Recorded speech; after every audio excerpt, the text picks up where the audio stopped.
Olá, o meu nome é Sandra Terezinha de Farias Furtado, eu sou advogada e eu estou trabalhando com holding familiar.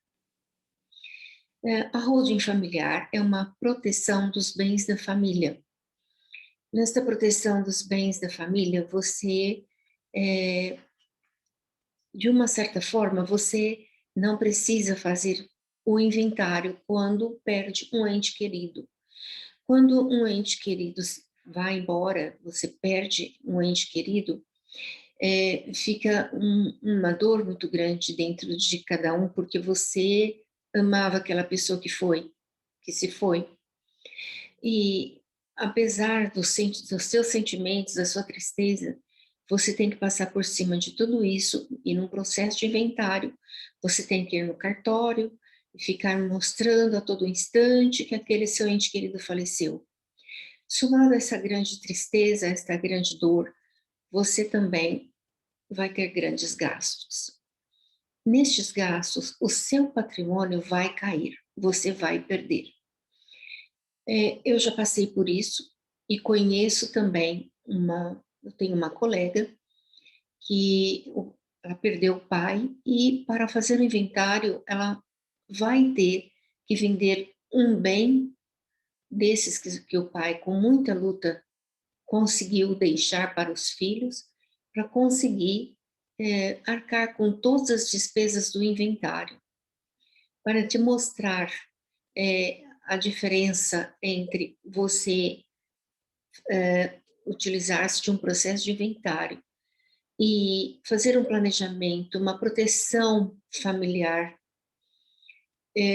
para que a sua família não venha sofrer, não venha perder o seu patrimônio, não tenha o seu patrimônio diminuído após a sua partida, eu vou descrever uma planilha para você. Vamos conversar aqui sobre uma planilha. Nessa planilha eu vou comparar as duas situações e depois você poderá decidir o que você vai fazer. Eu vou aqui compartilhar com você esta planilha para conseguir discutir essa planilha com você. Um momentinho. Pronto, aí está a planilha. Então, nós temos aqui três situações: a situação de você fazer o inventário, a situação de você fazer uma proteção do bem da sua família, que nós chamamos de holding familiar, e uma outra situação da holding familiar tradicional com o ITBI, o Imposto de Transmissão de Bens Imóveis. Vamos primeiro descrever nesta planilha, esta coluna aqui sobre o inventário. Digamos que, nesse caso, nós vamos tomar como exemplo a situação de uma pessoa que tem um único bem. E quando comprou esse bem foi adquirido pelo valor de 300 mil reais. Isto foi o que você declarou lá no seu imposto de renda, que o seu imposto de renda foi adquirido por um valor de 300 mil reais.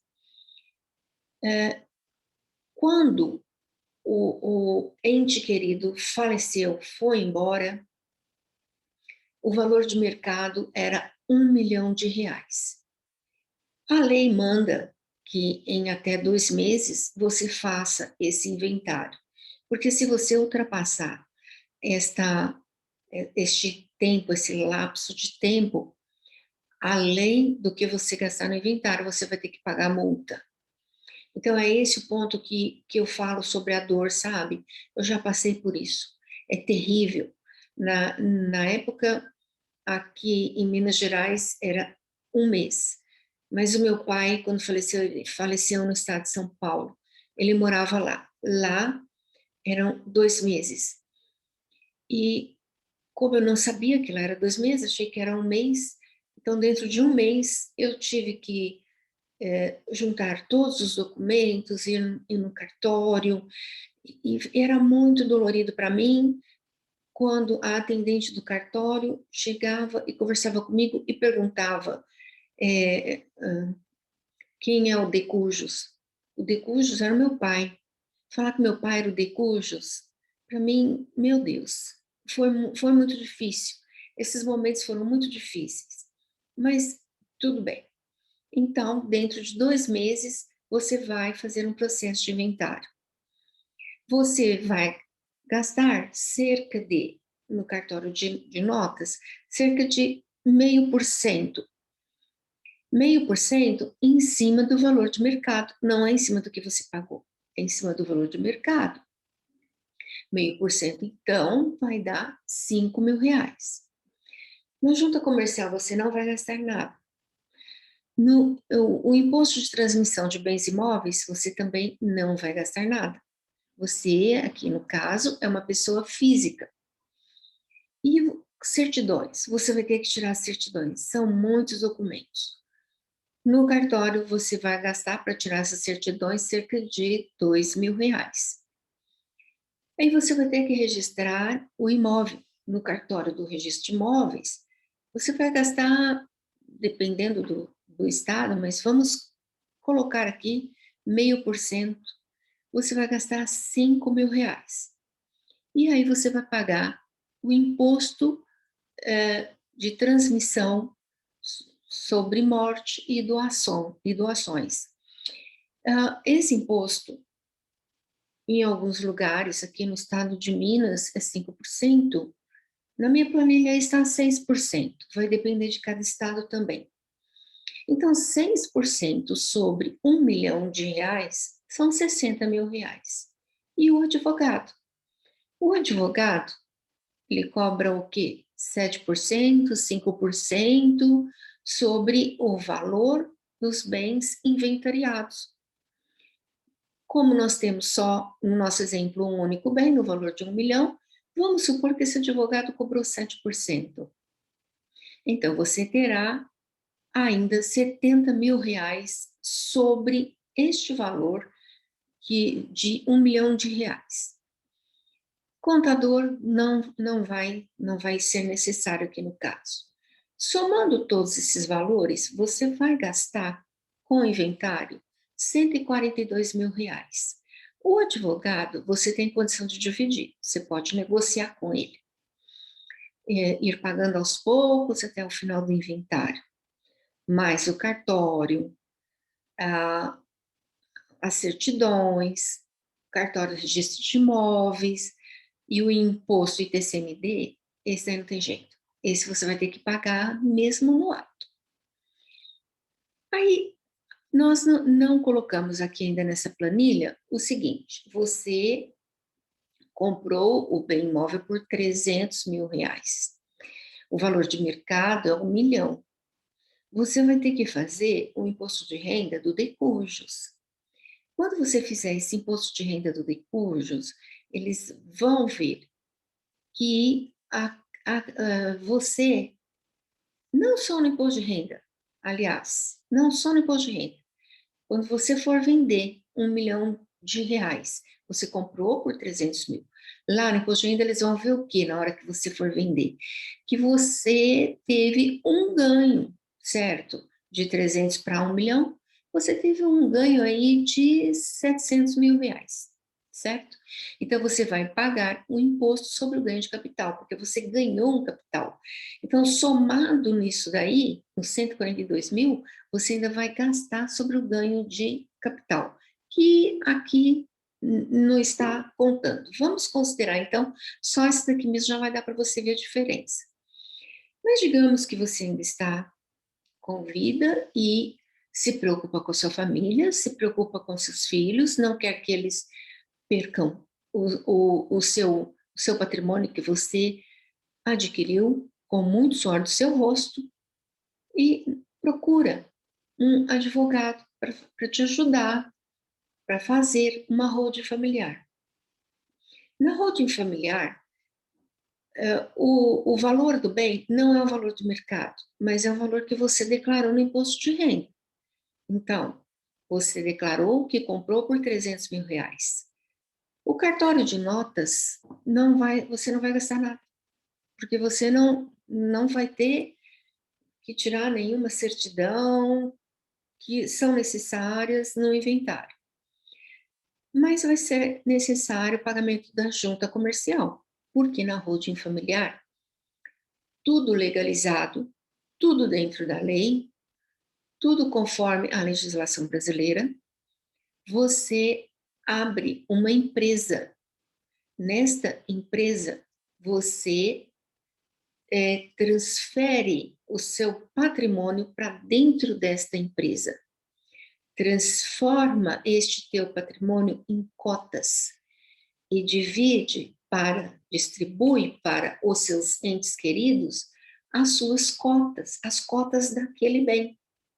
Então, como nós vamos registrar uma empresa, você tem gastos na junta comercial, R$ 1.200. ITBI não tem no caso, certidões também não vai ter. Você não vai ter que pegar nenhuma certidão, nem certidão de imóvel, nem certidão de óbito, nada. No cartório do registro de imóveis, você vai gastar, vai continuar o 0,5%, só que é 0,5% sobre 300 mil e não sobre 1 milhão. Já caiu o valor para R$ 1.500. O imposto de transmissão pós-morte, ele é uma porcentagem menor na holding familiar, porque você está fazendo isso para uma empresa. Então, aqui no caso, 4,5%, R$ 13.500. O advogado não vai ser o valor de 7% sobre o valor do seu patrimônio. Mas o advogado que trabalha com a holding familiar, ele cobra pelas horas trabalhadas. Então, no caso de um único bem, a complexidade do trabalho do advogado é menor. Então, pelas horas trabalhadas, digamos que aqui ele gastou R$ 16.800, que equivale às horas trabalhadas dele. Cada advogado vai impor um determinado valor para as horas trabalhadas. E aqui no caso, como nós vamos montar empresas para proteção dos seus bens, nós vamos precisar de um contador assistente. Somando tudo isto, dá o valor de R$ 34.200. Aqui no caso, quando for declarado no imposto de renda, vai ser declarado qual valor? Do 300 mil. Não vai ser o valor de mercado. Você não tem aqui aquele ganho sobre capital. Não vai existir essa parte. A diferença entre 34.200 e 142 mil que você pagaria no inventário é de 76%. Você vai ter uma economia de R$ 107.800. Aqui no caso, R$ 142 mil, você não vai ter mais um milhão de reais. E aqui no caso, se você fosse vender, digamos que você fala assim, não, então eu vou vender o meu imóvel para pagar o inventário. Se você fosse vender seu imóvel para pagar o inventário, é muito complicado você vender um imóvel que está sob inventário. Não é todo mundo que vai querer comprar, não é? Quem mais quer comprar um imóvel que está sob inventário são pessoas que querem fazer aplicações futuras, só que aí eles vão negociar esse valor. Você não vai conseguir vender por 1 milhão. Eles vão te oferecer, tipo, 800 mil, certo? E mesmo assim, se você pagou 300 e vendeu por 800, você vai ter um ganho de capital que o imposto de renda vai cobrar sobre isso. Na holding familiar, não vai ter isso. Você não vai precisar vender o seu bem, porque você vai ter condição de pagar R$ 34.200. essa parte de cartório, essa parte do imposto de transmissão, de pós-morte, embora elas necessitam ser pagas, é um valor que, para quem comprou um imóvel de 300 mil reais, vai conseguir obter este valor aqui. Ele vai conseguir, junto com a sua família, comida, vai conseguir pagar esse valor. Agora aqui, o imposto de transmissão de 60 mil, mais uma advogada no valor de 70 mil, é muito complicado. Para ele pagar isso daqui, muitas das vezes ele tem que vender, o que não acontece aqui. Então aqui, mesmo que ele venda para pagar o inventário, ele tem uma queda no seu valor patrimonial. Aqui, você pode até considerar uma pequena queda de 34.200, mas muito pequeno quando você compara com o valor de 142 mil. Recentemente, o Supremo Tribunal Federal considerou o ITBI para a transmissão numa holding familiar, transmissão de bens numa holding familiar. Então, vamos observar aqui essa tabela. Se você for pagar o ITBI numa holding familiar tradicional, o ITBI, 4,5%, R$ 13.500. Mesmo assim, mesmo você pagando... perdão, não é aqui no ITCMD que eu mostrei. Aqui, no ITBI, 3%, 21 mil.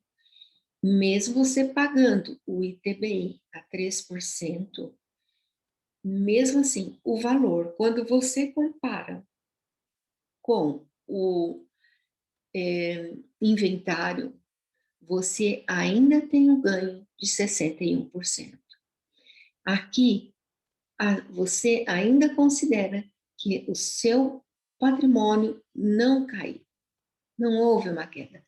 Aqui sim, a queda é violenta.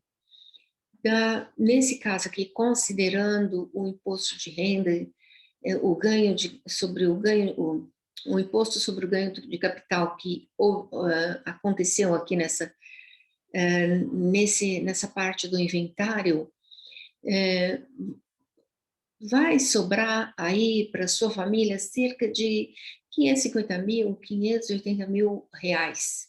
Então, o que antes era 1.000 passa a ser 550, 580 mil reais. Então, ele vai ter uma queda. Ele não vai poder morar no mesmo lugar, não vai poder morar mais no mesmo bairro, não vai ser mais os mesmos vizinhos. Vai ser um transtorno na vida da sua família. Aqui, a única coisa que vai acontecer, infelizmente, é eles passarem pela dor da sua partida, mas o bem patrimonial dele estará protegido. Então, vou parar agora de compartilhar essa tela e voltar para cá. Então, diante de tudo isso que eu expus, eu aconselho, não, que vocês procurem um advogado que possa fazer esta proteção do seu bem, uma holding familiar tradicional para vocês. Tem outras opções. No momento da reunião com o advogado vai solicitar os vários documentos dos seus bens patrimoniais, ele vai montar um croquis de trabalho, ele vai te entregar esse croquis de trabalho, é claro e evidente que ele vai cobrar por esse croquis, e você poderá contratar o trabalho dele mesmo para montar a sua holding, ou então você pega o seu croquis de trabalho e contrate outra pessoa, não tem problema. O importante é que você não deixe os bens da sua família desprotegidos e chegar ao caso de você falecer e a sua família, os seus entes queridos, terem uma queda do seu bem patrimonial. O que você ganhou com o suor do seu rosto cair a cerca da metade. Então, era isso que eu tinha que dizer. E Também quero informar que um momentinho só, que eu vou verificar a data certa, no dia 6 de julho, às 20h30, haverá uma super palestra sobre holding familiar, onde nós iremos esclarecer com maiores detalhes tudo, tudo sobre a holding familiar. Vários pontos, todas as situações, filhos fora de casamento, depois de ter fechado a holding, o filho que se diz por aí, rapa do tacho, enfim, uma separação do casal, como cada membro da família vai atuar nesta holding familiar. Então, tudo isso vai ser discutido nessa super live, super palestra. Então, no dia 6 de julho, às 20h30, participe dessa super palestra para você se inteirar melhor sobre a proteção dos bens da sua família. Para você participar, você procure aqui embaixo um botão, clique nele e se inscreva. Preencha os seus dados para garantir a sua inscrição. Todos os seus dados serão protegidos. A equipe de trabalho do grupo do Dr. Márcio é muito competente, de uma lisura e de uma integridade muito, muito fantástica. Então, você pode ficar tranquilo que os seus dados não serão compartilhados com ninguém. É tão somente para a sua inscrição na palestra do dia 6. Então, nos encontramos na palestra. Até lá.